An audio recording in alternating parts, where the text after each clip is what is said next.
Hello students, today we are going to continue the chapter of radioactivity. In the last chapter we have studied details of atomic structure and now we are going to see what is radioactivity. Radioactivity is actually a nuclear phenomenon. It was accidentally discovered by Henry Becquerel, who observed some marks on the black paper of the photographic plate which was wrapped with a radioactive salt, that is the uranium salt. And this marking on the photographic plate surprised him because there was no light there. And later on he found that this observation was found also with other substances, some other substances. Means the substance that was the uranium salt that was able to produce some radiations which affected the photographic plate. And as Becquerel has discovered this, he gave the names as Becquerel rays. On further investigation, it was found that there is not one, but in fact there are three rays that come out from a radioactive substance. And this process of spontaneous emission of rays from a radioactive substance is called radioactivity. So what is radioactive substance? The substance which disintegrate. Actually, when the rays come, their nuclear disintegration takes place, and as a result of the nuclear disintegration, the rays are coming out. Okay, the substances which disintegrate by the spontaneous emission of radiation.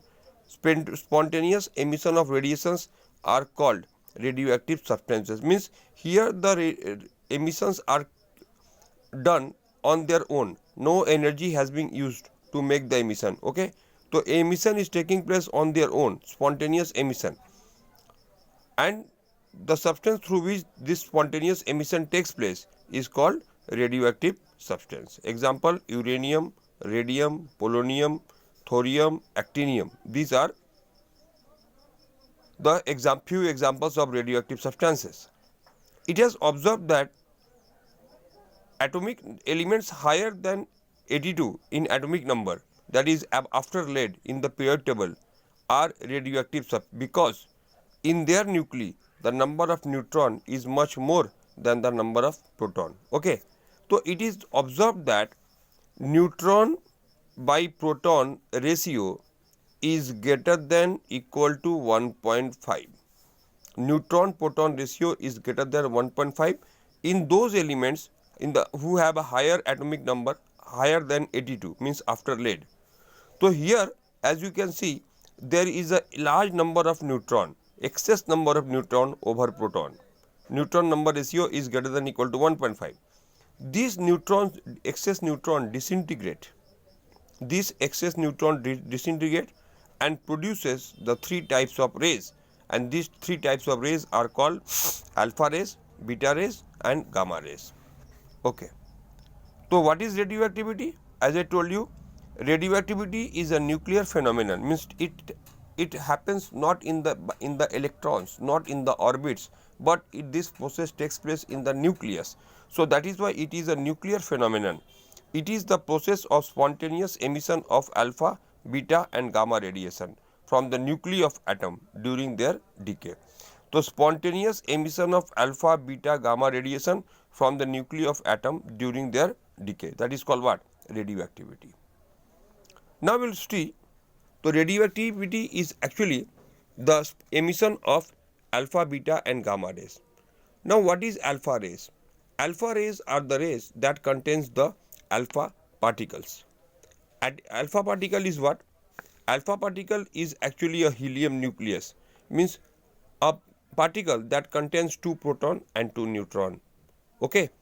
Beta particles are just but simply electrons, and gamma rays are actually, they don't have any particles, because they are electromagnetic radiations. They are electromagnetic radiations. Okay. So alpha is helium nucleus, beta is electron and gamma has no particle, they are electromagnetic waves. Okay, similar to the light or microwave or ultraviolet or X-ray. So similar to these, the gamma is also that. Similarly, if the radiation is given out by a radioactive substance, now see, if the radiation is given out in a magnetic field, we will see that these alpha beta rays are deflected by the magnetic field. Okay, so there is a magnetic field going inside the paper, perpendicularly inside the paper. So alpha rays will be deflected towards the left, as we can see, beta towards the right, and gamma rays will go straight. Now, if this radiations of the radioactive substance is subjected to a electric field, then we will see that as the gamma rays are positive charged particles, they will deflect towards the negative plate.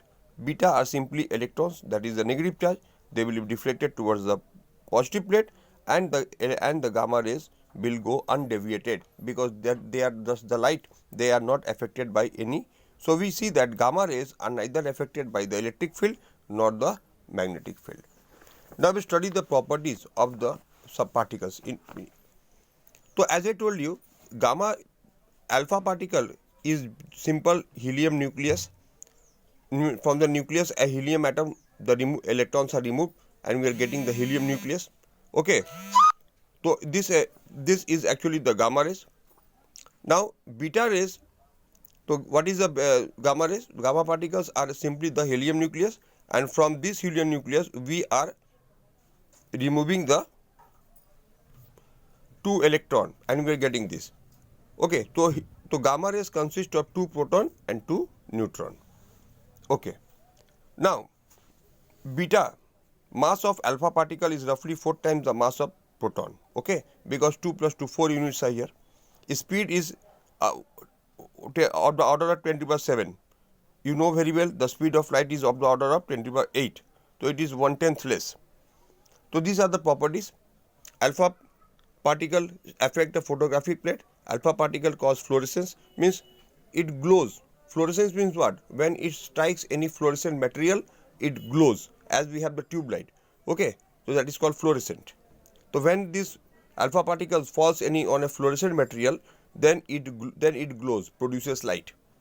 Alpha particles have large kinetic energy and momentum with them. They are used to bombard the atomic particle. So these are the different types of particles.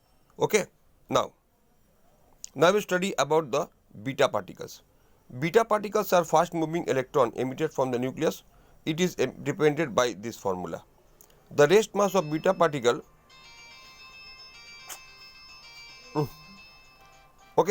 is that of the electron.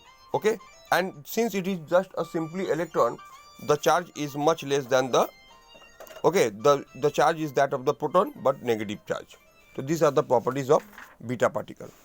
And gamma rays are, as I told you, gamma rays are simply radiations, electromagnetic waves. So they have the same property, same speed of light, and same other property, and they have the maximum ionizing power. Okay, so ionizing power is minimum because the speed is maximum, and the alpha particle, the maximum ionizing power. Okay, now what changes takes place within the nucleus of alpha beta gamma radiation? See, when an atom loses a